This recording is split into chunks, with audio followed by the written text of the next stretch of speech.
আসসালামু আলাইকুম। ফাইনালি আজকে সূর্য উঠছে। এই কয়দিন এত ঠান্ডা ছিল, ঠান্ডা তো ঠান্ডা, কালকে সারাদিন বৃষ্টি ছিল, এত ডার্টি অবস্থা ছিল। আলহামদুলিল্লাহ আজকে সূর্য উঠছে, অনেক ভালো লাগতেছে। আজকে আমি অল্প কিছু রান্না করব দুপুরে খাবারের জন্য। আমি এইখানে এই মাংস আর কলিজা কেটে ধুয়ে নিয়েছি। আজকে আমি আর মশলা কষাবো না, আমি একবারে মাখিয়ে বসিয়ে দিব। দিয়ে দিলাম পেঁয়াজ, একটা কাঁচামরিচ চিরা, আদা রসুনের পেস্ট,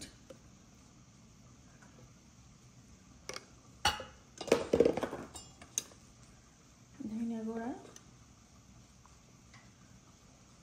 হলুদের গুঁড়া,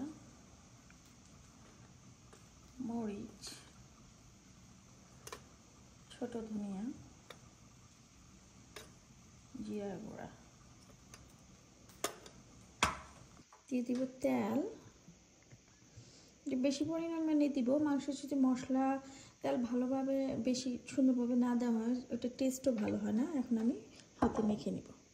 আমার মাখানো শেষ, আমি চুলায় হাঁড়ি বসিয়ে দিয়েছি। এখন দিয়ে দিব কিছু গরম মশলা, তেজপাতা।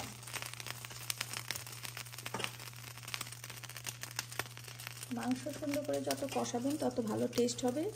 এটাতে এত পানি দিতে হবে না, কষানোটা সুন্দর মতো হলেই হয়। আমি এখন মাংসটা একটু নেড়ে দিব। এত সুন্দর স্মেল বার হয়েছে, এক মিনিট মনে করে খেয়ে ফেলি।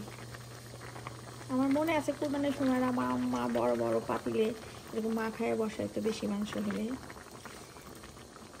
সেই দিনগুলি অনেক সুখের ছিল।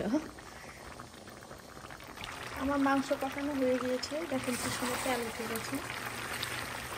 আমি পানি দিয়ে দিলাম। আমি ইলেকট্রিক কেটলে পানি গরম করে নিয়েছি।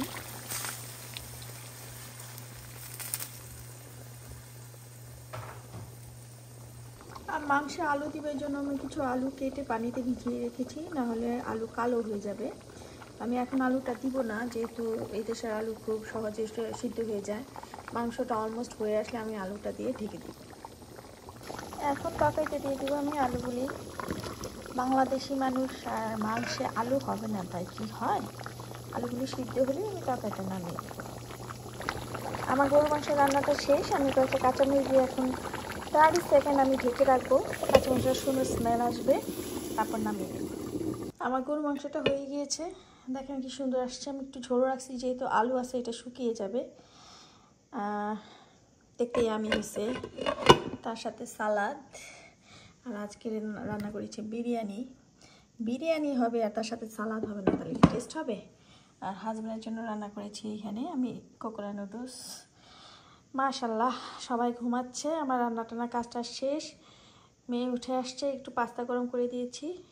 আমি এগুলি কিছুই এখন খাবো না, কারণ আমি লাঞ্চে এগুলি খাই না। আমি একটু সালাদ করে নিয়ে যাব, শুধু শসা আর গাজর।